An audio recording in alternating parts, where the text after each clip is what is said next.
ഞാൻ 2 കൊല്ലം സ്വിറ്റ്സർലാൻഡിൽ ഒരു project run ചെയ്തിട്ടുണ്ട് പാലിയേറ്റീവ് കെയർ. ഞാൻ നടത്തിയിട്ടുള്ള സഹായിക്കുകയും അല്ലെങ്കിൽ കൂടെ നിൽക്കുകയും ചെയ്തിട്ടുള്ളതിൽ ഏറ്റവും മോശം പ്രൊജക്റ്റായിരുന്നു അത്. ഏറ്റവും മോശം പ്രൊജക്റ്റ് എന്ന് പറയാൻ കാരണം ശരാശരി സ്വിസ് പൗരൻ അയാൾ ടാക്സൊക്കെ വൃത്തിയായിട്ട് അടക്കും, അയാൾ നിയമങ്ങളൊക്കെ അനുസരിക്കും, പക്ഷെ വേറൊരാളെ സഹായിക്കാനുള്ള ഉത്തരവാദിത്തം അയാൾക്കുണ്ടെന്ന് അയാൾ വിശ്വസിക്കുന്നില്ല. ഇപ്പോൾ പ്രായം കൂടുന്തോറും നമ്മുടെ കൂടെയുള്ള നമ്മുടെ കൂട്ടുകാർ, നമ്മൾക്ക് പരിചയമുള്ള അടുപ്പമുള്ള ആൾക്കാർ മരിച്ചു പോയിക്കൊണ്ടിരിക്കും. അവർ വിട്ടു പോയിക്കൊണ്ടിരിക്കുന്ന ഒരു ലോകമാണ്. അതിൻ്റെ അകത്താണ് നമ്മൾ ബാക്കി നിൽക്കുന്നത്. പാലിയേറ്റീവ് പരിചരണം ലക്ഷ്യമാക്കുന്നത് ജീവിതത്തിൻ്റെ അവസാന കാലം ബുദ്ധിമുട്ടില്ലാതെയും അന്തസ്സോടെയും കഴിയാൻ എന്ത് ചെയ്യാൻ പറ്റും എന്നുള്ളതാണ്. Institute of palliative medicine director കൂടിയായിട്ടുള്ള ഡോക്ടർ സുരേഷ് കുമാർ സാറാണ് ഇന്ന് നമ്മളോടൊപ്പം സംസാരിക്കാനുള്ളത്. നമ്മൾ ഈ സംസാരിക്കുന്നതിൻ്റെ പശ്ചാത്തലം എന്ന് പറയുന്നത്, കുറച്ച് ദിവസങ്ങൾക്ക് മുമ്പ് നമ്മളെല്ലാവരും വാർത്ത ശ്രദ്ധിച്ചിട്ടുണ്ടാകും. കേരളത്തിൽ രാജ്യത്ത് ആദ്യമായി വയോജനങ്ങൾക്ക് വേണ്ടി ഒരു പ്രത്യേക കമ്മീഷൻ രൂപീകരിക്കാനുള്ള ശ്രമം ബിൽ നിയമസഭ പാസ്സാക്കിയിരിക്കുന്നു. അപ്പം അതുമായി ബന്ധപ്പെട്ടാണ് നമ്മൾ ഈ സംസാരം തുടരുന്നത്. സുരേഷ് കുമാർ സാറിന് ഡിസാൽ അപ്ഡേറ്റിലേക്ക് സ്വാഗതം. Sir institute of palliative medicine ഡയറക്ടറാണ്. പാലിയേറ്റീവ് ഫീൽഡിൽ ഒരുപാട് വർഷങ്ങളുടെ അനുഭവ സമ്പത്തും പരിചയമൊക്കെ ഉള്ള ആളാണ്. നമ്മൾ ഈ ഒരു വാർത്തയുടെ പശ്ചാത്തലത്തിൽ നിന്ന് പരിശോധിക്കുകയാണെങ്കിൽ, കേരളത്തിലൊരു വയോജനക്ഷേമത്തിന് വേണ്ടി പ്രവർത്തിക്കുന്ന ഒരു മുതിർന്ന വ്യക്തി എന്ന നിലയിൽ കേരളത്തിൽ ഈ ഒരു രംഗത്ത് ഇപ്പോൾ നമ്മൾ അനുഭവിച്ചുകൊണ്ടിരിക്കുന്ന അതിൻ്റെ ഒരു ഗ്രൗണ്ട് റിയാലിറ്റി എന്താണ്? കേരളത്തിലെ നമ്മളിതിനു മുമ്പ് ഈ 3-ാം ലോക രാജ്യങ്ങളിൽ, 3-ാം ലോക പ്രദേശങ്ങളിൽ ആദ്യമായിട്ട് പാലിയേറ്റീവ് കെയറിന് വേണ്ടി ഒരു പോളിസി ഉണ്ടാക്കിയതും കേരളമാണ്. കേരളത്തിന് അങ്ങനെ ഒരു ഫസ്റ്റ് ഉണ്ട്. അതായത് 2008 പാലിയേറ്റീവ് പരിചരണ നയം എന്ന് പറഞ്ഞിട്ട് ആദ്യമായിട്ട് സർക്കാരിൻ്റെ നയം ഇതാണ് എന്ന് പറഞ്ഞിട്ട് അത് ഇംപ്ലിമെൻ്റ് ചെയ്യാനുള്ള നടപടികളും ഉണ്ടായിരുന്നു. അതിന് പക്ഷേ പലപ്പോഴും പല ബില്ലുകളുടെയും നയങ്ങളുടെയും ഒരു പ്രശ്നം, അത് പേപ്പറിൽ കിടക്കുകയുള്ളൂ. ബില്ല് അവിടെ ഉണ്ടാവും, എടുത്തു നോക്കിക്കഴിഞ്ഞാൽ അത് അവിടെ ഉണ്ടാവും, പക്ഷേ അതിന് ഇംപ്ലിമെൻറ്റേഷൻ. പാലിയേറ്റീവ് കെയർ പോളിസി അതിന് കാരണമാണ് കേരളത്തിലെ എല്ലാ പഞ്ചായത്തുകളിലും പാലിയേറ്റീവ് കെയർ നടപ്പിലായത്. അതായത് സർക്കാർ അത് ഒരു വളരെ റാഡിക്കലായിട്ടുള്ള ഒരു പോളിസി എന്ന് ലോകരാഷ്ട്രങ്ങൾ പറയുന്നൊരു പോളിസിയാണ്. അതായത് സർക്കാർ സംവിധാനങ്ങളും പൊതുജനങ്ങളും ചേർന്ന് നടത്തേണ്ട ഒരു കാര്യമാണിത്. ഇതിൻ്റെ ഒരു ഉത്തരവാദിത്തം മെഡിക്കൽ സിസ്റ്റത്തിനല്ല, ഇതിൻ്റെ ഉത്തരവാദിത്തം അതിലും അപ്പുറത്ത് ഗവൺമെൻറ്റിനാണ്, അങ്ങനെയാണ് ഇത് പഞ്ചായത്ത് ലെവലിലേക്ക് വരുന്നത്. അപ്പോൾ അതിൻ്റെ ഒരു റിവൈസ്ഡ് വേർഷൻ ഇപ്പോൾ വന്നിട്ടുണ്ട്. പക്ഷേ അത് മറ്റ് പോളിസികളെ അപേക്ഷിച്ച് നോക്കുമ്പോൾ വളരെ മുമ്പോട്ട് പോയിട്ടുള്ളൊരു പോളിസിയാണ്, വളരെ പ്രാക്ടിക്കലായിട്ട് ചെയ്തു പോയൊരു പോളിസിയാണ്. എല്ലാ പഞ്ചായത്തുകളും മുനിസിപ്പാലിറ്റികളും ഒക്കെ തന്നെ കേരളത്തിലിപ്പോൾ ഹോം കെയർ 20,000 ആൾക്കാർക്ക് ഒരു ഹോം കെയർ യൂണിറ്റ് ഉണ്ട് ആവറേജ്. ഇതിൻ്റെ ഒരു കോൺസെൻട്രേഷൻ, ഉദാഹരണം ഉത്തര കേരളത്തിൽ ഇതിൻ്റെ കോൺസെൻട്രേഷൻ കൂടുതലാണ്. NGOസിൻ്റെ ഒക്കെ ഇൻവോൾവ്മെൻറ്റ് കൂടുതലായതുകൊണ്ട് സൗത്തിൽ പോയി കഴിഞ്ഞാൽ അത്ര ഇല്ല. പക്ഷേ ശരാശരി 20,000 ഈ പോപ്പുലേഷന് ഒരു home care unit, palliative care unit work ചെയ്യുന്നുണ്ട്. അത് ഈ പോളിസിയുടെ ഒക്കെയുള്ള അനന്തരഫലമായിട്ട് വന്നിട്ടുള്ളതാണ്. അപ്പോൾ അതോട് ചേർന്ന് നിൽക്കുന്ന ഒരു കാര്യമാണ്. കാരണം നമ്മൾ പാലിയേറ്റീവ് കെയറിൽ എന്ന് പറഞ്ഞിട്ട് ഇടപെടുമ്പോൾ നമ്മൾ ടാർഗറ്റിലുള്ള നമ്മുടെ മുമ്പിലുള്ള രോഗികളിൽ ഒരു 70% പേരെങ്കിലും പ്രായാധികമുള്ള ആൾക്കാരാണ്. കാരണം പാലിയേറ്റീവ് പരിചരണം ലക്ഷ്യമാക്കുന്നത് ജീവിതത്തിൻ്റെ അവസാന കാലം ബുദ്ധിമുട്ടില്ലാതെയും അന്തസ്സോടെയും കഴിയാൻ എന്ത് ചെയ്യാൻ പറ്റും എന്നുള്ളതാണ്. അപ്പോൾ അതിൽ ജീവിതത്തിൻ്റെ അവസാന കാലം എന്ന് പറഞ്ഞാൽ നല്ലൊരു ശതമാനം ആൾക്കാർ പ്രായാധിക്യമുള്ള ആൾക്കാരാണ്. അവർക്ക് വേറെ പല പ്രശ്നങ്ങളും അതിൻ്റെ കൂടെ ഉണ്ടാവും. അതിൻ്റെ കൂടെ കുറേ കൂടി നേരത്തെ എന്തെങ്കിലും മാരകമായ അസുഖങ്ങൾ വന്നിട്ട് അങ്ങോട്ട് എത്തിപ്പെടുന്ന ആൾക്കാരുണ്ടാവാം. പക്ഷേ താരതമ്യേന എണ്ണം കുറവാണത്. അതിൻ്റെ ഒരു ഫോക്കസ്. അപ്പോൾ വയോജന നയം അല്ലെങ്കിൽ വയോജനക്ഷേമം എന്ന് പറയുന്നത് ഇത് തമ്മിൽ വളരെ ചേർന്ന് നിൽക്കുന്ന കാര്യങ്ങളാണ്. അത് ഓവർലാപ്പ് ചെയ്ത് നിൽക്കുന്ന കാര്യങ്ങൾ. നിങ്ങൾ ഏത് പാലിയേറ്റീവ് കെയർ സംവിധാനം കേരളത്തിൽ എടുത്ത് നോക്കിക്കഴിഞ്ഞാലും രജിസ്റ്റർ ചെയ്യപ്പെടുന്ന പേഷ്യൻറ്റിൽ 70-75% പേര് 65 വയസ്സിന് മുകളിലുള്ള ആൾക്കാരാണ്. അപ്പോൾ പ്രായാധിക്യം കൊണ്ടല്ല പലപ്പോഴും രജിസ്റ്റർ ചെയ്യപ്പെടുന്നത് പ്രായാധിക്യത്തോടനുബന്ധിച്ച് വരുന്ന പലവിധ അസുഖങ്ങൾ, സ്വാഭാവികമായിട്ടുണ്ടാവുന്ന ചില ശരീരത്തിൻ്റെ ചില പ്രശ്നങ്ങൾ ഒക്കെയാണ് ഇതിൻ്റെ ഒരു കാര്യമായിട്ട് വരുന്നത്. അപ്പോൾ 2 ഇത് വളരെ സിമിലറാണ് രണ്ടും തമ്മിൽ. ഞാൻ പറയുന്നത് ഇപ്പോൾ ശാരീരികമായിട്ടുള്ള ഒരുപാട് പ്രശ്നങ്ങൾ വരും. അത് ഒന്ന് ഇപ്പോൾ സ്വാഭാവികമായിട്ട് ശരീരത്തിലുണ്ടാവുന്ന ചില പ്രശ്നങ്ങളുണ്ട്. ഇപ്പം മുട്ടുകളുടെ മുട്ടുതായ്മാനം, കേൾവിക്കുറവ്, കാഴ്ചയുടെ പ്രശ്നങ്ങൾ, മറവി, അങ്ങനത്തെ സാധനങ്ങൾ വരും. അതോടൊപ്പം തന്നെ ശരീരത്തിൻ്റെ ചെറുത്തുനിൽപ്പിനുള്ള രോഗങ്ങളെ പ്രതിരോധിക്കാനൊക്കെയുള്ള കപ്പാസിറ്റിയും അതിൻ്റെ ഒരു ശക്തിയും കുറയുന്നത് കൊണ്ട് കൂടുതലായിട്ട് അസുഖങ്ങൾ വരും. പിന്നെ നേരത്തെ ഉണ്ടായിരുന്ന ദീർഘകാല അസുഖങ്ങൾ പലതും, ഇപ്പം പ്രമേഹം, അതുപോലെ ഹൃദയ സംബന്ധമായ അസുഖങ്ങൾ, ബ്ലഡ് പ്രഷർ, കിഡ്നി സംബന്ധമായ അസുഖങ്ങൾ, ഇത്തരം അസുഖങ്ങൾ അത് ചികിത്സിച്ചാൽ പോലും അത് ക്രമേണ കുറേശ്ശെ മുമ്പോട്ട് പോകുന്ന അസുഖങ്ങളാണ്. ഇതിൻ്റെയൊക്കെ ഒരു പീക്ക് വന്നപ്പെടും. അപ്പം നമ്മൾ ഈ പ്രായാധിക്യത്തിലുള്ള അല്ലെങ്കിൽ വയോജനം, പ്രായമായിട്ടുള്ളൊരു മനുഷ്യൻ നമ്മൾ പറയുമ്പം ഇതിൻ്റെ എല്ലാം കൂടി ചേർന്നിട്ട് ഒരു കോംപ്ലക്സാണ് ശാരീരികമായിട്ട്. പിന്നെ ഇതിൻ്റെ കൂടെ വരാവുന്ന മാനസികവും സാമൂഹ്യവും ആത്മീയവും എന്നൊക്കെ പറയാവുന്ന ഒരുപാട് പ്രശ്നങ്ങളുണ്ട്. മാനസികമായിട്ട് ഇപ്പോൾ ഒറ്റപ്പെടുന്നൊരു ഇഷ്യൂ ഉണ്ട്. ഒറ്റപ്പെടുക എന്ന് പറഞ്ഞാൽ അതുമാത്രമല്ല, നമ്മുടെ ഇപ്പോൾ പ്രായം കൂടുന്തോറും നമ്മുടെ കൂടെയുള്ള നമ്മുടെ കൂട്ടുകാർ, നമ്മൾക്ക് പരിചയമുള്ള അടുപ്പമുള്ള ആൾക്കാർ മരിച്ചു പോയിക്കൊണ്ടിരിക്കും. അവർ വിട്ടു പോയിക്കൊണ്ടിരിക്കുന്ന ഒരു ലോകമാണ്. അതിൻ്റെ അകത്താണ് നമ്മൾ ബാക്കി നിൽക്കുന്നത്. പിന്നെ അത് കാരണം തന്നെ ഒരു ബന്ധങ്ങളിലുണ്ടാകുന്ന പ്രശ്നങ്ങൾ. പിന്നെ പലപ്പോഴും നമ്മുടെ ഒരു പ്രത്യേകിച്ച് സാമൂഹ്യ പരിതസ്ഥിതിയിൽ ലോകത്തെ എല്ലാ സ്ഥലത്തും ഉണ്ട്, കേരളത്തിലും വ്യാപകമായിട്ടുണ്ട്. നമ്മുടെ ഈ കുടുംബ രീതികളൊക്കെ മാറിപ്പോയിട്ടുണ്ട് കഴിഞ്ഞ ഒരു 10-50 കൊല്ലം കൊണ്ട്. ഇപ്പം ചെറിയ കുടുംബങ്ങളാണ്, അതിൽ തന്നെയും ജോലി അന്വേഷിച്ച് പുറത്ത് പോകാൻ ആൾക്കാർ അങ്ങനെ പോകാമെന്നൊക്കെ ഉള്ളു. അപ്പോൾ ഇതെല്ലാം കൊണ്ടും നമുക്ക് വേണ്ടപ്പെട്ടവർ, കൂടെയുള്ളവർ എന്നുള്ളവരുടെ എണ്ണം കുറഞ്ഞു വരുന്നുണ്ട് ഇതുള്ള. പിന്നെ സ്വാഭാവികമായിട്ട് തന്നെ പ്രായാധിക്യമുള്ള ആൾക്കാരിൽ ചില മാനസികമായിട്ടുള്ള പ്രശ്നങ്ങൾ കൂടുതലാണ്, ഡിപ്രഷനൊക്കെ വരാനുള്ള സാധ്യത കൂടുതലാണ്. അപ്പോൾ ഇതെല്ലാം കൂടിയുള്ള പ്രശ്നങ്ങൾ അതൊരു ഭാഗത്ത് കിടക്കുന്നുണ്ട്. പിന്നെ ഈ ആത്മീയമായ പ്രശ്നങ്ങൾ എന്ന് പറയുന്നത് അത് മതപരമാവണം എന്നില്ല. പലപ്പോഴും മനുഷ്യരിൽ അത്തരം ഒരു ഘട്ടത്തിൽ ഒരു തിരിഞ്ഞു നോട്ടം ഉണ്ടാവും. ഞാൻ ഇപ്പോൾ ഉദാഹരണമായിട്ട് 75 വയസ്സ് വരെ ജീവിച്ചു. ഈ 75 വയസ്സ് കാലം കൊണ്ട് ഞാൻ എന്താണ് ചെയ്തത്, എന്താണ് റിമെയിൻ ചെയ്യുന്നത്? പലപ്പോഴും നേരത്തെയൊക്കെ നമുക്ക് വളരെ പ്രധാനമെന്ന് തോന്നുന്ന ചില കാര്യങ്ങൾ ഇപ്പോൾ തിരിഞ്ഞു നോക്കുമ്പോൾ പ്രധാനമല്ല തോന്നും. അപ്പോൾ ഇതിലൊരു ജീവിതത്തിൻ്റെ അർത്ഥം തുടങ്ങിയിട്ടുള്ള കാര്യങ്ങളെപ്പറ്റി ഉള്ള ആലോചനകൾ വരും. അത് പിന്നെ ചിലർ മതമായിട്ട് ബന്ധപ്പെടുത്തിയിട്ടും വരാം, അപ്പോൾ ഇങ്ങനെ ഒരു വളരെ കോംപ്ലക്സ് ആയിട്ടുള്ള ഒരു സിറ്റുവേഷനിലുള്ള ഒരു വ്യക്തിയാണ്, അയാളുടെ ക്ഷേമമാണ് നമ്മൾ നോക്കുന്നത്. അയാളുടെ ക്ഷേമം എന്ന് പറഞ്ഞാൽ ഈ പറഞ്ഞ ഒരു മരുന്ന് കൊടുത്തിട്ടോ ഒരു ഇഞ്ചക്ഷൻ കൊടുത്തിട്ടോ ഒരു ആസ്പത്രിയിൽ കുറച്ച് ദിവസം കൊണ്ട് കിടത്തിയിട്ടോ വ്യത്യാസം വരുത്താൻ പോകുന്നില്ല. അതിൽ ഒരുപാട് സ്ഥായിയായിട്ടുള്ള ഇടപെടലുകൾ വേണ്ടി വരും. ഈ പ്രശ്നങ്ങളിൽ ഇൻഡിവിജ്വലൈസ് ചെയ്തിട്ട് ചെയ്യേണ്ടി വരും. അപ്പോൾ അത്തരം ഒരു അപ്രോച്ചാണ് വേണ്ടി വരിക. അത് വലിയ അത്ര എളുപ്പമുള്ള കാര്യമല്ല. ഒരു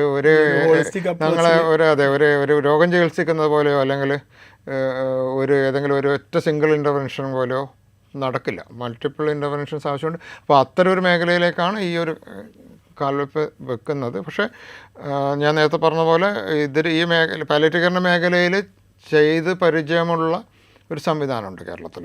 അപ്പോൾ അതിൽ നിന്നും കൂടി ലെസൺസ് എടുക്കുക. ഇതേപോലെയുള്ള ഒരു സിമിലർ സംവിധാനമാണ് പാലിയേറ്റീവ് കെയറിൽ വരുന്നത്. ഈ സാറിനിപ്പോൾ WHO കൊളാബറേറ്ററി സെൻറ്ററിൻ്റെ ഡയറക്ടർ കൂടിയാണല്ലോ.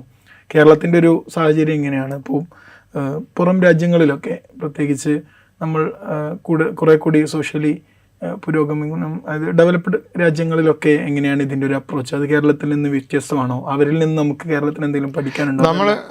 ഞാൻ ഈ കഴിഞ്ഞ 30 കൊല്ലമായിട്ട് ഈ ഫീൽഡിലുള്ള ആളാണ്, 30-ലധികം വർഷമായി. അതിൽ തന്നെ ഞാനൊരു നല്ല ഭാഗം മറ്റ് രാജ്യങ്ങളിൽ ഈ പാലിയേറ്റീവ് കെയർ പ്രൊമോട്ട് ചെയ്യാനും പാലിയേറ്റീവ് കെയർ ഡിസ്കസ് ചെയ്യാനും ഒക്കെ കൂടി സമയം ചെലവഴിച്ചിട്ടുള്ള ഒരാളാണ്. ഇതിലൊരു പ്രത്യേകത എന്താണെന്ന് വെച്ചാൽ 2 വിധത്തിലുണ്ട്. ഞാൻ നേരത്തെ പറഞ്ഞു തുടങ്ങിയതുപോലെ പാലിയേറ്റീവ് കെയർ പ്രധാനമായിട്ട് പല രീതിയിൽ ചെയ്യാം നമുക്കത്. പക്ഷെ പ്രധാനമായിട്ട് 2 സ്ട്രീംസ് ഉണ്ട് ഇതിൽ.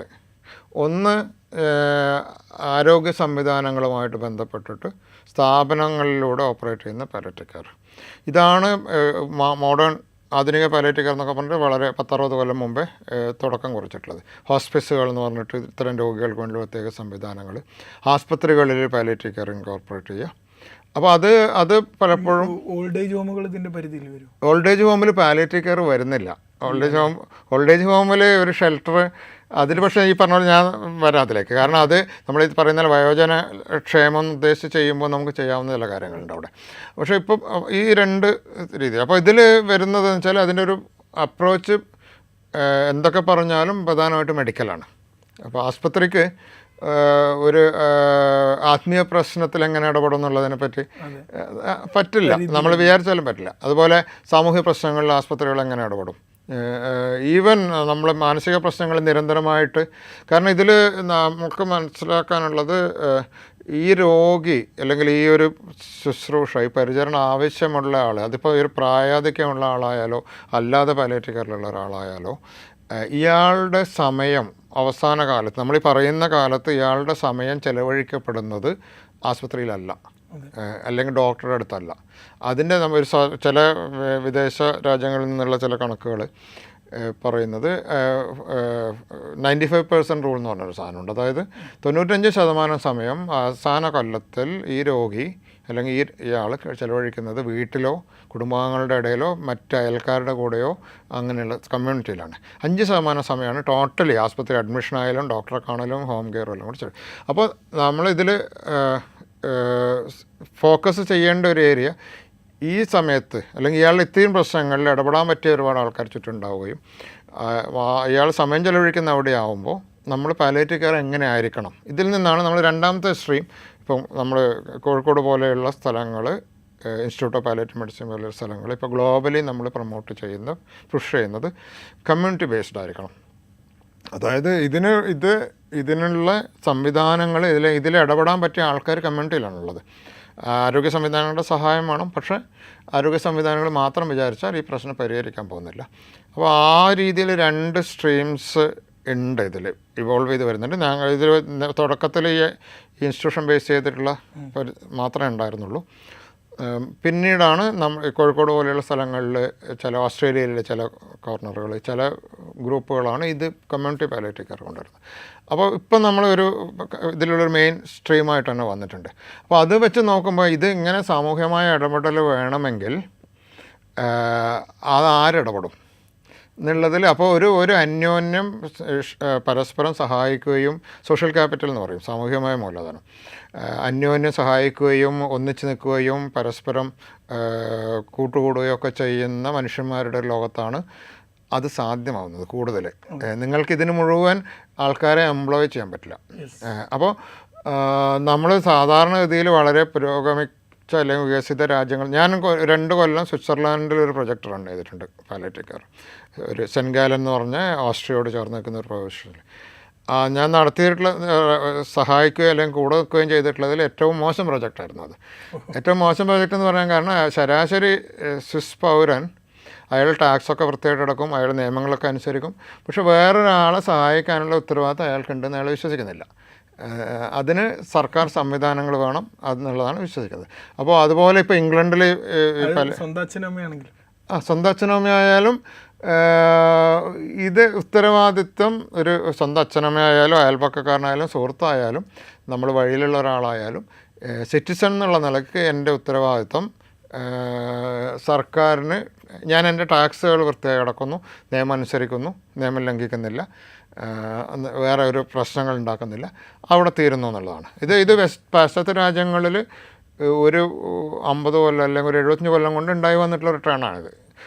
ഈ ഉത്തരവാദിത്തങ്ങൾ പ്രൊഫഷണലൈസ് ചെയ്യാന്ന് പറഞ്ഞിട്ട്.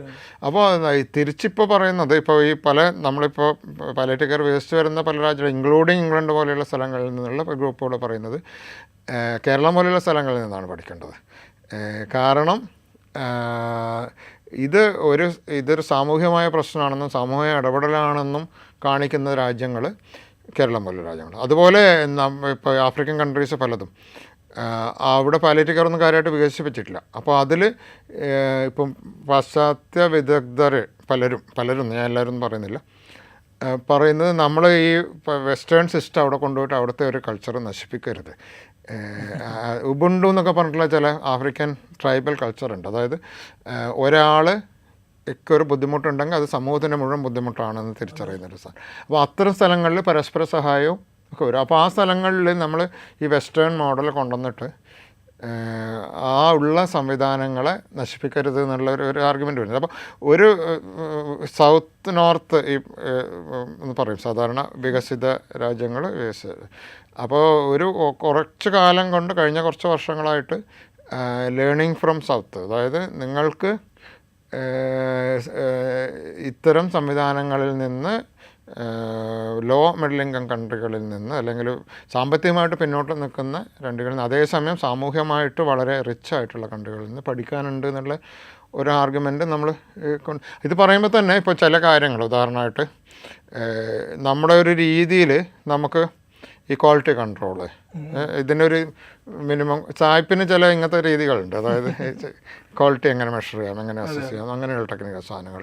പിന്നെ ഈ പറയുന്ന രോഗലക്ഷണങ്ങളുടെ ശമനത്തിന് വേണ്ട പുതിയ കാര്യങ്ങൾ, ഇങ്ങനെ ഒരുപാട് കാര്യങ്ങൾ അതിൽ നിന്ന് വരാനുണ്ട്. പക്ഷേ മാതൃകകളുടെ കാര്യത്തിൽ നമ്മളിപ്പം കൺവിൻസ്ഡ് ആണ്. അതായത് മാതൃകകളുടെ കാര്യത്തിൽ ഏഷ്യൻ, ആഫ്രിക്കൻ, ലാറ്റിൻ അമേരിക്കൻ രാജ്യങ്ങളിൽ നിന്ന് യൂറോപ്പ് പഠിക്കുകയാണ് വേണ്ടത്, യൂറോപ്പ് അമേരിക്കൻ പഠിക്കുകയാണ് വേണ്ടത്, തിരിച്ചല്ല. അത് നമ്മൾ വളരെ ഇപ്പോൾ ആദ്യം വളരെ ചെറുങ്ങി വച്ചാലും ഇപ്പം ഞങ്ങൾ വളരെ ലൗഡായിട്ടും പറയുന്നൊരു കാര്യമാണ്. അതായത് ലേൺ ഫ്രം ദസ്. നിങ്ങൾ ഈ പറഞ്ഞിട്ട് നിങ്ങളുടെ സാമ്പത്തികമായിട്ട് നിങ്ങൾ ഉയർന്ന നിലയിലാണെന്നുള്ളത് കൊണ്ട് നിങ്ങളുടെ ഒരു മോഡൽ ഇതിൻ്റെ കൂടെ കൊണ്ടുവന്ന് ഇമ്പോസ് ചെയ്യരുത് എന്നുള്ളൊരു സാധനം. അപ്പോൾ അങ്ങനെ ഒരു രീതിയുണ്ട് നമ്മളിപ്പോൾ വൈഡായിട്ട്. ഇപ്പോൾ ഇത് പറയുമ്പോൾ തന്നെ അതുപോലെ തന്നെ ലേണിംഗ് ഫ്രം ഈച്ച് അതർ എന്ന് പറഞ്ഞിട്ടുണ്ട്. ഇപ്പം ഞാൻ നേരത്തെ പറഞ്ഞ ഉബുണ്ടു, അങ്ങനത്തെ ചില ഒരുപാട് കൾച്ചറുകൾ അല്ലെങ്കിൽ ഒരുപാട് പ്രാക്ടീസസ് ഇഫക്റ്റീവായിട്ടുള്ളതാണ് ഈ രാജ്യങ്ങൾ തന്നെ. അന്യോന്യം പഠിക്കാനുണ്ട് ഒരുപാട്. നമുക്കിങ്ങനെ ചെയ്യാം, ഇങ്ങനെ ചെയ്യാം എന്നുള്ള. അപ്പോൾ അതാണ് അതിന് മുകളിലുള്ള ഒരു മേജർ അതിൻ്റെ ഒരു പഠനമായിരിക്കും നമ്മുടെ ഈ പാലിയേറ്റീവ് സിസ്റ്റത്തെ. ഇപ്പോൾ സാർ നേരത്തെ സൂചിപ്പിച്ചല്ലോ, WHO മറ്റുള്ള കൊളാബറേറ്റീവ് സെൻ്ററുകളിലും നമ്മളെ ഫോളോ ചെയ്യുന്ന നമ്മളൊരു WHO 6 കൊളാബറേറ്റീവ് സെൻറ്റേഴ്സേ ഉള്ളൂ പാലിയേറ്റീവ് കെയറിൽ. നമ്മൾ അതിൽ ആദ്യത്തെ ലോ മിഡിൽ ഇൻകം കൺട്രിയിൽ വന്ന ആദ്യത്തെ കൊളാബറേറ്റീവ് സെൻറ്റർ. അപ്പോൾ ആ സമയത്ത് നമ്മുടെ ഈ ആർഗ്യുമെൻറ്റ്സ് WHO പോലെയുള്ള സംഘടനകൾ സമ്മതിച്ചു തുടങ്ങുന്ന സമയത്താണ് ഇത് വന്നത്. ഇപ്പം നമുക്ക് അതിന് മുകളിൽ വളരെ ക്ലിയർ ആയിട്ടുള്ള ഒരു വോയിസ് ഉണ്ട്. ഞങ്ങളിപ്പോൾ ഉദാഹരണമായിട്ട് global fellowship in palliative care എന്ന് പറഞ്ഞിട്ട് ഒരു പ്രോഗ്രാം റൺ ചെയ്യുന്നുണ്ട്. പാലിയേറ്റീവ് കെയറിൽ 6 മാസത്തെ ഓൺലൈൻ ട്രെയിനിങ് പ്രോഗ്രാം.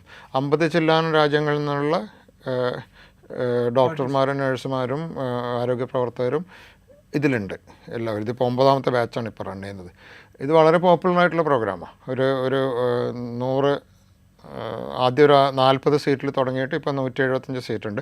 ഈ 175 സീറ്റിന് ഞങ്ങൾക്ക് എല്ലാ കൊല്ലം 500-ലധികം അപേക്ഷകൾ വരുന്നുണ്ട്. അപ്പോൾ ഇതിലേക്ക് കേൾക്കാൻ തയ്യാറുള്ള ആൾക്കാരുണ്ട് ഇപ്പോൾ. അത് അങ്ങനെ ഒരു സംവിധാനമുണ്ട്.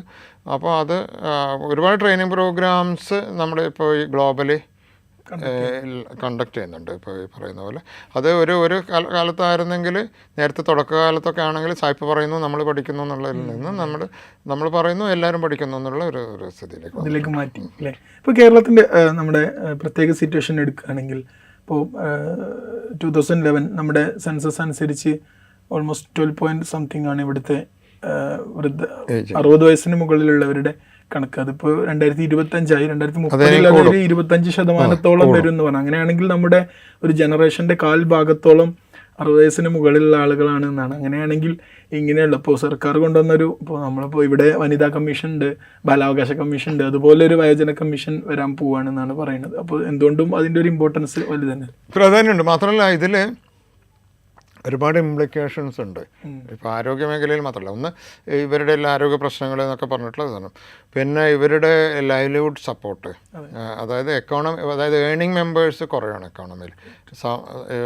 ഒരു സമ്പാദിക്കുന്ന ആൾക്കാർ ആവണമെന്നില്ല. ഇപ്പം 55 വയസ്സിൽ റിട്ടയർ ചെയ്തിട്ട് അയാളൊരു 40 കൊല്ലം കൂടി ജീവിക്കും സ്ഥലം. അപ്പോൾ അങ്ങനെയുള്ള ഒരു ഇംപ്ലിക്കേഷൻസ്. പിന്നെ വേറെ ഒരു കാര്യം, സർക്കാർ പോളിസികൾ മറ്റെന്തൊക്കെ തന്നെ പറഞ്ഞാലും സർക്കാർ പോളിസികൾ വോട്ടർമാരുടെ എണ്ണത്തിന് അനുപാതിയായിട്ടാണ് അനുസരിച്ച് വരും. ഇപ്പം പ്രായമുള്ള ആൾക്കാരാണ് ഭൂരിപക്ഷം വോട്ടർമാരെന്നുള്ളൊരു സ്ഥിതിയിലേക്ക് വരുമ്പോൾ പോളിസികൾ മാറാതെ നിർത്തിയില്ല. കാരണം ഇപ്പോൾ പറയുന്ന ഇപ്പോൾ ജോലി ഇപ്പോൾ പെൻഷൻ പ്രായം കൂട്ടരുത് എന്നുള്ള ആർഗ്യുമെൻറ്റ് പ്രധാനമായിട്ടും വരുന്നത് ചെറുപ്പക്കാർക്ക് അവസരങ്ങൾ കുറയുന്നിട്ടാണ്.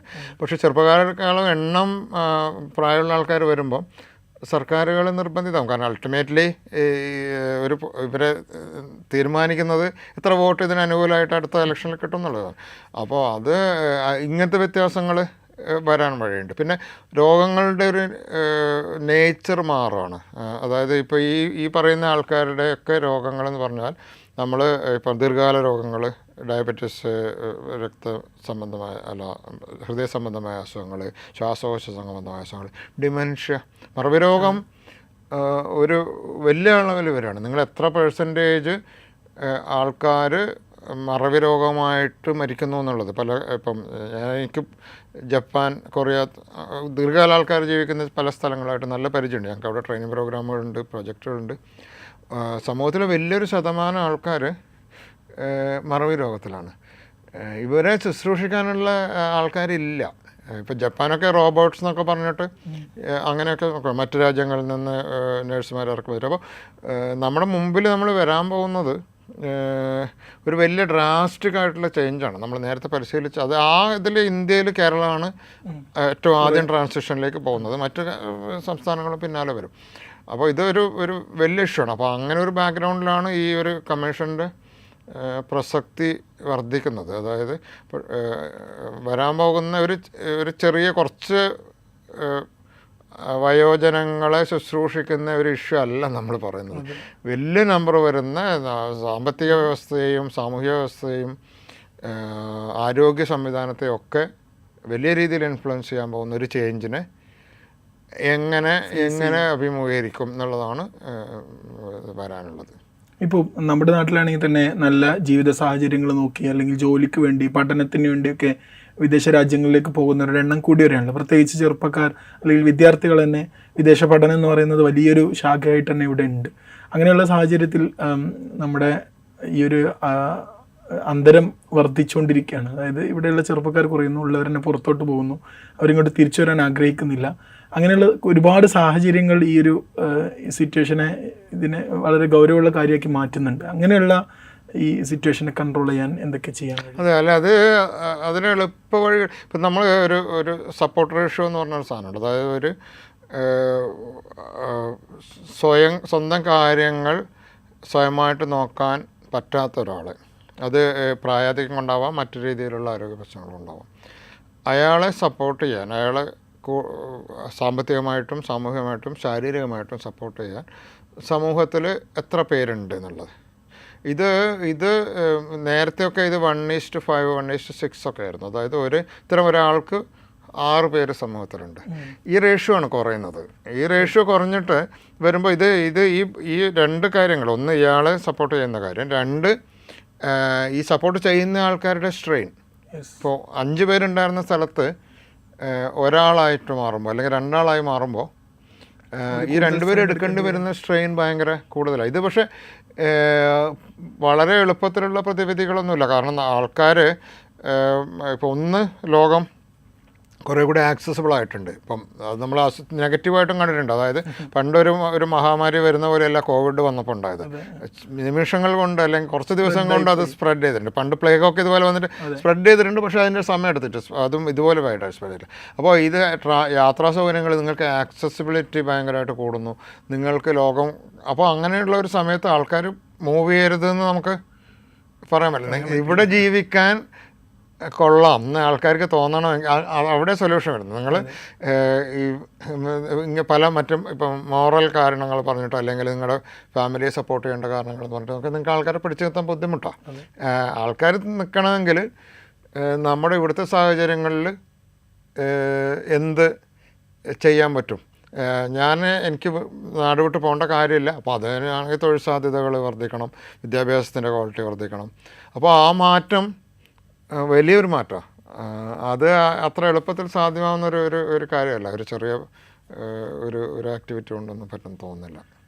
അതുപോലെ തന്നെ ഈ പ്രായമായവരെ ശുശ്രൂഷിക്കുക എന്ന് പറയുന്നത്, ഇനിയിപ്പോൾ അടുത്ത ബന്ധുക്കളാണെങ്കിലും അയൽവാസികളാണ് ആരാണെങ്കിലും തന്നെ അതൊരു ബേർഡനായിട്ട് കാണുന്ന ചിന്താഗതിയിൽ നിന്ന് പകരം അവരിത്രയും കാലം ഈ ഭൂമിയിൽ ചെയ്ത സേവനത്തിൻ്റെ ഭാഗമാണ് നമ്മളൊക്കെ ഇന്ന് ജീവിക്കുന്നത്, അതുകൊണ്ട് അവരെ ശുശ്രൂഷിക്കേണ്ടത്, അവരുടെ ജീവിതത്തിൻ്റെ അവസാന കാലത്ത് അവരെ നല്ല രീതിയിൽ പരിപാലിക്കേണ്ടത് നമ്മുടെ ഉത്തരവാദിത്തമാണ് എന്നുള്ള ആ ഒരു ബോധം അത് അങ്ങനെയാണോ അത് അത് ഉണ്ടാവേണ്ടതാണ്. പക്ഷെ അത് നമ്മളിങ്ങനെ വിഷ്ഫുള്ളായിട്ട് ആലോചിച്ചിട്ട് കാര്യമില്ല. യാഥാർത്ഥ്യം യാഥാർത്ഥ്യം അതല്ല. അപ്പൊ അങ്ങനെ ചെയ്യുന്ന ആൾക്കാരുണ്ട്. ഈ പറയുന്ന ഇവരെ ഇപ്പോൾ പക്ഷേ അതിൽ പലപ്പോഴും ഉണ്ടാവുന്നത് ഞാൻ ഈ മേഖലയിൽ പ്രവർത്തിക്കുന്ന ആളായതുകൊണ്ട് പലപ്പോഴും ഉണ്ടാകുന്ന വളരെ ആക്റ്റീവായിട്ടൊരു ലൈഫൊക്കെ ഉണ്ടായി സമൂഹത്തിൽ തന്നെ ഒരുപാട് കാര്യങ്ങളൊക്കെ ചെയ്തിട്ടുള്ള ഒരു മനുഷ്യന് ഉദാഹരണമായിട്ട് ഒരു സ്ട്രോക്കായിട്ട് കിടപ്പിലായി. സ്ട്രോക്ക് ചിലത് പെട്ടെന്ന് റിക്കവറിയും ചില ഹെമറേജിക് എന്ന് പറഞ്ഞാൽ ബ്ലീഡിങ് ഒക്കെ ഉള്ളത് കുറച്ച് പ്രായമാണെങ്കിൽ ഇയാൾ അർദ്ധബോധാവസ്ഥയിലോ അല്ലെങ്കിൽ അബോധാവസ്ഥയിലോ സെമി ഒക്കെ ആയിട്ടോ ഇങ്ങനെ പോകുന്നു. ഒരു ചുരുങ്ങിയ സമയം ഒരു 1-2 മാസം കൊണ്ട് ഇയാൾ നേരത്തെ ചെയ്തിട്ടുള്ള ഇയാൾ ആരാണെന്ന് ചോദിച്ചാൽ ഇയാൾക്കും ചുറ്റുമുള്ള ആൾക്കാർക്കും ഇയാൾ കിടപ്പിലായി പോയിട്ടുള്ള ഒരു പാവമാണ്. ഇയാൾ നേരത്തെ 65 കൊല്ലം അല്ലെങ്കിൽ 70 കൊല്ലത്തെ ജീവിതത്തിൽ മുഴുവൻ കാര്യങ്ങളും ഒരർത്ഥത്തിൽ മറന്നു പോവാണ് ആൾക്കാർ. ഇയാൾക്ക് ഓർമ്മയുണ്ടല്ലോ, നമ്മൾ പലപ്പോഴും ഇപ്പോൾ ഡിമെൻഷ്യ പേഷ്യൻസിനെയൊക്കെ വളരെ പ്രഗത്ഭരായിട്ടുള്ള മനുഷ്യർ, ഒരുപാട് കാര്യങ്ങൾ ചെയ്തിട്ടുള്ള മനുഷ്യർ ഇങ്ങനെ സ്ഥിതിയിൽ വരുമ്പോൾ എത്ര പെട്ടെന്നാണ് സമൂഹത്തിൻ്റെ അടുത്ത ബന്ധുക്കളടക്കം നിലപാടുകൾ മറന്നു. അത് ആൾക്കാർ മറന്നു പോവാണ്. അതായത് ഇയാളുടെ ജീവിതത്തിൻ്റെ ആകത്തുകയാണ് ഇയാളുടെ ജീവിതം എന്നല്ല പറയുന്നത്. ഇപ്പോഴത്തെ വിധാനം വെച്ചിട്ട് പിന്നോട്ടൊക്കെ പറയണം. അപ്പോൾ അത് അങ്ങനെ ഒരു കാര്യമുണ്ട്. അപ്പോൾ അത് സമൂഹത്തിന് 2-3 കാര്യമുണ്ട്. ഒന്ന്, ഇതിനൊരു സ്കില്ലിൻ്റെ ഒരു പ്രശ്നമുണ്ട്. നിങ്ങൾക്കിത് അറിയില്ല ചെയ്യാൻ, എങ്ങനെ കെയർ ചെയ്യണമെന്ന്. അപ്പോൾ നിങ്ങൾ ഹെൽപ്ലെസ് ആവുന്നു, നിങ്ങൾ പലതും കാണുന്നില്ല, ഫ്രസ്ട്രേറ്റഡ് ആവുന്നു, അങ്ങനെ ഒരു പ്രശ്നമുണ്ട്. അപ്പോൾ ഞങ്ങളൊക്കെ ചെയ്യുന്നത് ഇപ്പോൾ റെഗുലറായിട്ട് ചെറിയ ഇമ്പാക്റ്റാണ്, പക്ഷേ നമ്മൾ 20 hours ഒരു സ്ട്രക്ചേർഡ് ട്രെയിനിങ് പ്രോഗ്രാം നമ്മൾ ഓഫർ ചെയ്യുന്നുണ്ട്.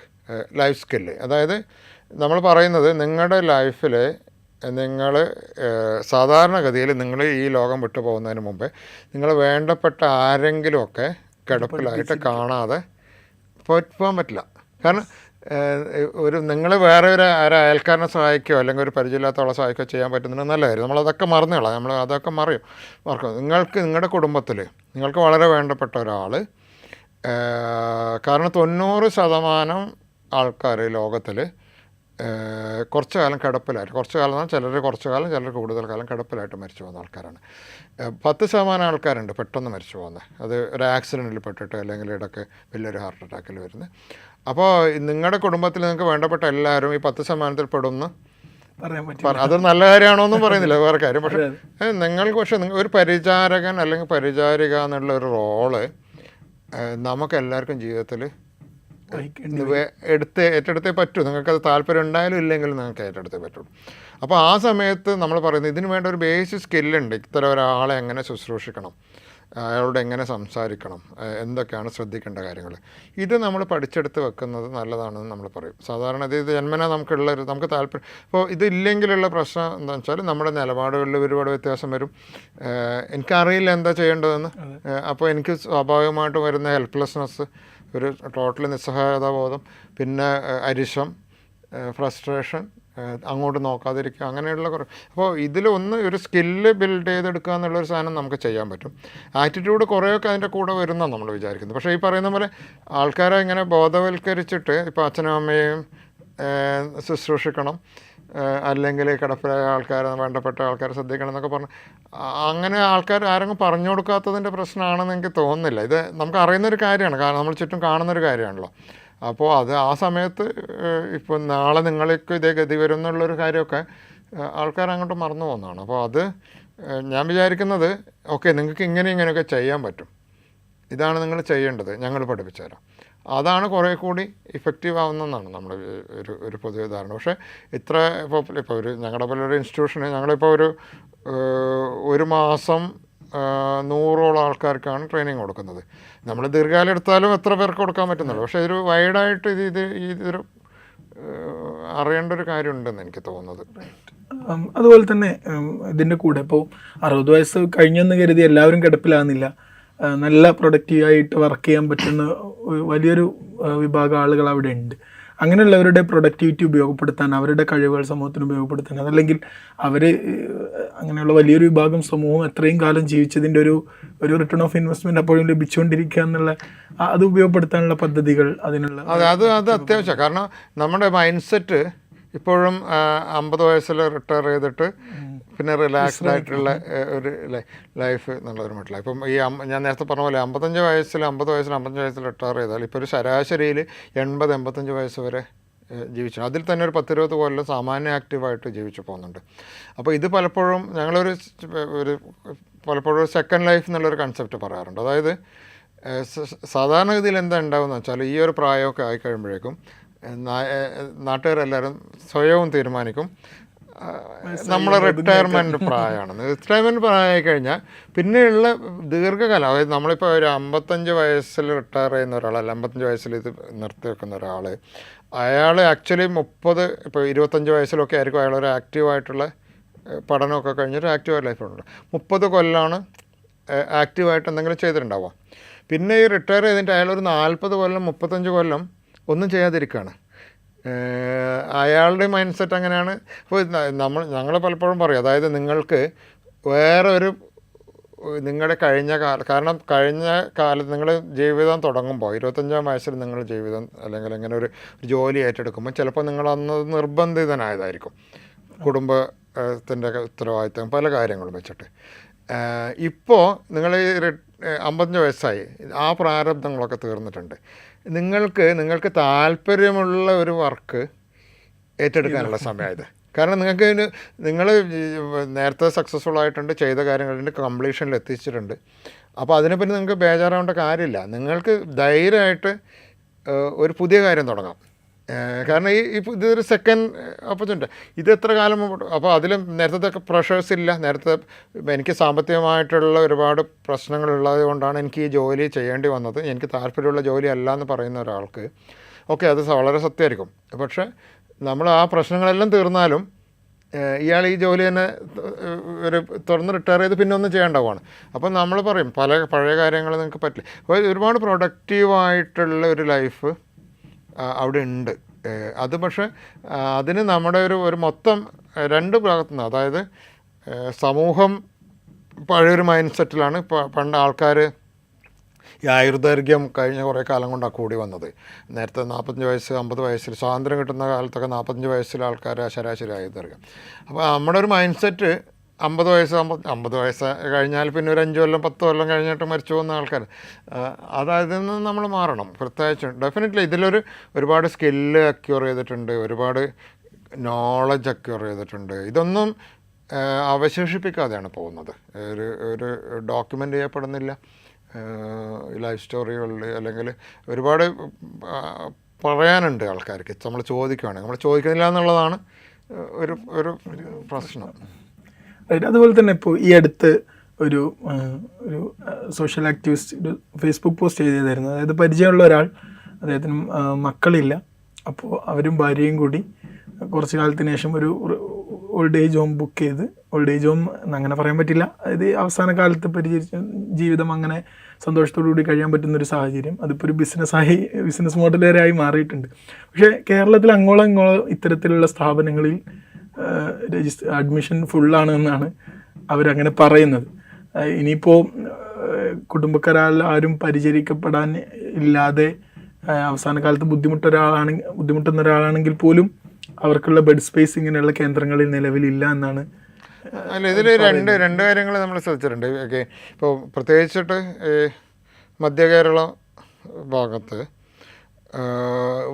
ഒരുപാട് വീടുകൾ ഒരാളെ ഉണ്ടാവുള്ളൂ, അവിടെ ഒരു പ്രായമുള്ള ആളെ ഉണ്ടാവുള്ളൂ, അല്ലെങ്കിൽ ഒരു കപ്പിളേ ഉണ്ടാവുള്ളൂ. മക്കളൊക്കെ മലബാറിൽ കുറച്ച് കുറവാകാൻ കാരണം മലബാറിൽ നിന്നും ഉള്ള മൈഗ്രേഷൻ അധികം ഗൾഫ് കൺട്രീസിലേക്കാണ്. അവിടെ ഒരു പെർമനൻറ്റ് സിറ്റിസൺഷിപ്പ് ഇല്ല, നിങ്ങൾ അൾട്ടിമേറ്റ്ലി തിരിച്ചു വരേണ്ടി വരും എന്നുള്ള സാധനമുണ്ട്. പക്ഷേ യൂറോപ്യൻ രാജ്യങ്ങളിൽ ഓസ്ട്രേലിയ അമേരിക്കയിലേക്ക് മൈഗ്രേറ്റ് ചെയ്യുന്ന ആൾ പെർമനൻ്റായിട്ടാണ്. ഇവർ പലരും നമ്മൾ മക്കളോട് സംസാരിച്ചിട്ടുണ്ട്. അപ്പോൾ അവർ ഈ പാരൻസിനെ അങ്ങോട്ട് വിളിക്കുന്നുണ്ട്. പക്ഷേ അങ്ങനെ ഇത്രയും കാലം ഇവിടെ ജീവിച്ചിട്ട് വേറെ ടോട്ടലി ഡിഫറൻ്റ് കൾച്ചറൽ ഡിഫറൻ്റ് ആയ സ്ഥലത്ത് പോയി ജീവിക്കാൻ അവരെ കൊണ്ട് പറ്റില്ല. മാത്രമല്ല അവരുടെ ലിമിറ്റഡ് ആയിട്ടുള്ള ബന്ധങ്ങളും ഒക്കെ ഇവിടെ ഉള്ളത്. അപ്പോൾ അതിൻ്റെ ഒരു പ്രശ്നമായിട്ടുണ്ടാകുന്ന ഒരു വലിയ വീടുകൾ, പ്രോപ്പർട്ടികൾ ഇതിനുള്ളിൽ ഐസൊലേറ്റഡ് ആയിട്ട് കഴിയുന്ന ആൾക്കാർ. അത് ഒരു മിഡിൽ ക്ലാസ്സിൻ്റെ ഇങ്ങനെയുള്ള ചില ആൾക്കാരാണ് ഈ കുറച്ചും കൂടി ഈ ഗേറ്റഡ് കമ്മ്യൂണിറ്റി എന്നൊക്കെ പറഞ്ഞിട്ട് വലിയ ബിസിനസ്സാണ്, നേരത്തെ പറഞ്ഞ പോലെ ഒരു എക്സ്പെൻസീവാണ്. അങ്ങനെ ചെയ്യുന്ന ആൾക്കാരുണ്ട് ഒരു രീതിയിൽ ചെയ്യുന്നത്. പക്ഷേ ഒരു നല്ല ശതമാനം ഒരു ലോവർ മിഡിൽ ക്ലാസ്, ഒരു പുവർ ബാക്ക്ഗ്രൗണ്ടിലുള്ള ആൾക്ക് അത് അഫോർഡ് ചെയ്യാൻ പറ്റില്ല. അങ്ങനെ ഒരു സംവിധാനം നല്ലതിനോ മോശത്തിനോ ഉണ്ടായാൽ പോലും നിങ്ങൾക്ക് അങ്ങനെ ഒരു ചിലവ് ചെയ്തുകൊണ്ട് അവിടെ ജീവിക്കാൻ പറ്റില്ല. അപ്പോൾ ഇത് സമൂഹത്തിൽ തന്നെ നമ്മൾ ഇത്തരം ആൾക്കാരെ പറ്റി ബോധമുള്ള ഫ്രണ്ട്ലി ആയിട്ടുള്ള ഒരു കമ്മ്യൂണിറ്റി ആയിട്ട് ഡെവലപ്പ് ചെയ്യാമെന്ന് മാത്രമേ നിവൃത്തിയുള്ളൂ. ഇപ്പോൾ ഒരു ഡിമെൻഷ്യ, മറവി രോഗം ബാധിച്ച ഒരാൾക്ക് 24 മണിക്കൂർ പരിചരണം വേണം. കാരണം രാത്രി ഉറക്കം ഉണ്ടാവില്ല, പിന്നെ എഴുന്നേറ്റ് പോകുന്നു, അവസാന കാലത്ത് അയാൾ ടോട്ടൽ കിടപ്പിലാവുന്നുള്ളൂ. അപ്പോൾ ഇത് ഇപ്പോൾ ചിലപ്പോൾ മകനോ മകളോ അവരുടെ കൂടെ ആയിരിക്കും താമസിക്കണ്ടാവും, അല്ല അവരായിരിക്കും. പക്ഷെ അങ്ങനെ ഒരു ന്യൂക്ലിയർ ഫാമിലിക്ക് ഹാൻഡിൽ ചെയ്യാൻ പറ്റിയതല്ല ഈ ബേർഡൻ. എത്ര സമയം ഇവർ ഉറക്കൊഴിഞ്ഞിരിക്കും, എത്ര ദിവസം ഉറക്കൊഴിഞ്ഞിരിക്കും. അപ്പോൾ അതിൽ ഈ ഞാനൊരു ജപ്പാൻ ഒരു ഓൾഡ് ഏജ് ഇങ്ങനത്തെ ഒരു പ്രൊജക്റ്റിൽ കുറച്ചാലും ഇൻവോൾവാണ്. അവർ ചെയ്യുന്നത് ഈ ഡിമെൻഷ്യ ഫ്രണ്ട്ലി കമ്മ്യൂണിറ്റീസ് എന്നാണ് അവർ പറയുന്നത്. അതായത് ആ വില്ലേജിലുള്ള എല്ലാ ആൾക്കാർക്കും ഡിമെൻഷ്യയെ പറ്റിയും ഡിമെൻഷ്യയിൽ എന്താണ് ചെയ്യേണ്ടതെന്നും ഇങ്ങനെ ഒരാളെ എങ്ങനെ പരിചരിക്കേണ്ടതെന്നും അറിഞ്ഞിരിക്കുക. അപ്പോൾ അതിൽ നമ്മൾ കാരണം ഒരു ഫാമിലിയെ മാത്രം നിങ്ങൾ